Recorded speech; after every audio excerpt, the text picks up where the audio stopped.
मुश्किलों से भाग जाना तो आसान होता है, वैसे हर पहलू जिंदगी का एक इम्तिहान होता है। डरने वाले को कुछ भी नहीं मिलता है जिंदगी में, और लड़ने वालों के कदमों में पूरा जहान होता है। नमस्कार, હું છું રાધેશ બુદ્ધભટ્ટી અને આપ જોઈ રહ્યા છો the press of India news. આપને આ એક્સક્લુઝિવ ઇન્ટરવ્યૂ દર્શકોને બતાવી રહ્યા છીએ કે ખાસ મોરબીમાં જે રોટરી ક્લબના એક યુવાન છે તેમના દ્વારા પર્યાવરણ જાગૃતિના એક ઉમદા સંદેશ આપવા માટે 60,000 કિલોમીટરની સાયકલ યાત્રા કરી છે અને આજ અત્યારે હાલ મોરબીમાં આવ્યા છે। ત્યારે આપણે એમની સાથે પણ વાતચીત કરીશું કે એમનો આ સાયકલ यात्रा પાછળનો જે મુખ્ય ઉમદા ઉદ્દેશ્ય છે તે શું છે। सर, सबसे पहले आपका नाम बताइए। पप्पू राम चौधरी, नागौर, राजस्थान।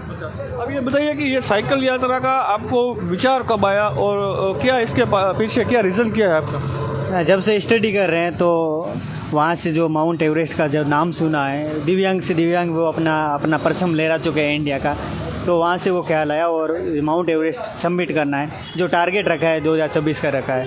और वहाँ से जो ख्याल आया और उसके ऊपर काम करना शुरू कर दिया, कमिटमेंट दे दिया कि ये पूरा करना है, जान जाए बट वचन ना जाए, तो काम करें। बहुत बड़ी बात की, जान जाए लेकिन वचन न जाए। હવે આપણી સાથે મોરબીમાં રોટરી ક્લબ સંસ્થાના પ્રેસિડેન્ટ એવા સોનલબેન શાહ આપણી સાથે છે, તો આપણે એમની સાથે બીજા અન્ય એક મેડમ પછી મેડમ આપનું નામ શું? બંસીબેન શેઠ તેમજ મનુભાઈ પટેલ અને રક્ષેશભાઈ મહેતા સહિતનો સ્ટાફ અત્યારે આપણી સાથે જ આપણે બેન સાથે વાતચીત કરીશું। બેન શું પોતાનો અભિપ્રાય આપશે આ યુવાનને લઈને? બેન શું કહેશો? બહુ જ ઉમદા કાર્ય કરે છે પર્યાવરણ બચાવવા માટે, અને ગઈકાલે જ વર્લ્ડ અર્થ ડે હતો, એને અનુસંધાને આજે અહીંયા એમનું આગમન, એ બી એક યોગાનું યોગ છે અને બહુ સરસ યોગાનું યોગ છે।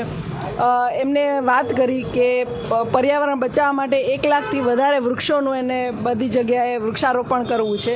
એમને ઘણી બધી મુસીબત સહન કરી, 2200 ફૂટની ઊંચાઈ પર લદ્દાખ બી ગયા હતા, ત્યાં બી એની સાયકલની બ્રેક ફેલ થઈને ઘણી વાતો કરી, -25 ડિગ્રીમાં એમને સાયકલિંગ કરી અને બધી જગ્યાએ વૃક્ષારોપણ, આખા દેશમાં 60,000 કિલોમીટરથી વધારે સાયકલિંગ કરવું છે। થારના ડેઝર્ટમાં, રણમાં 50 ડિગ્રી ટેમ્પરેચરમાં બી એને સાયકલિંગ કર્યું, હરેક મુસીબતનો સામનો કરીને એ કરે છે અને બહુ ઉમદા કાર્ય કરે છે। અમે એને બિરદાવીએ છીએ એના કાર્યને। ખરેખર અભિનંદન આપવાને લાયક કહી શકાય। આ યુવાનની જે કામગીરી છે તે ખરેખર એક ઉમદા કામગીરી પણ કહી શકાય। 60,000 કિલોમીટરની સાયકલ યાત્રા અને તે પણ એક પર્યાવરણ બચાવો તેવા ઉમદા ઉદ્દેશ્ય સાથે દર્શકોને વિગત આપી દઈ કે આ એ યુવાન છે કે જેમનું હવે ટૂંક સમયમાં ગ્રીનિસ બુક ઓફ વર્લ્ડ રેકોર્ડમાં નામ પણ નોંધાવાનું છે। તો આવા યુવાનોને ખાસ કરીને ધ પ્રેસ ઓફ ઇન્ડિયા ન્યૂઝની અમારી ટીમ તરફથી પણ અમે ખૂબ ખૂબ અભિનંદન આપીએ છીએ અને અમને બિરદાવીએ છીએ।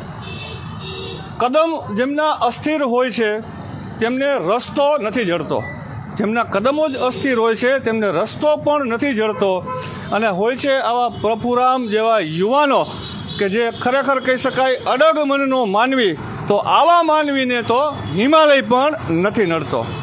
સહયોગી આનંદ ચાપાણી સાથે હું છું Radhesh Budhbhatti, the press of India news.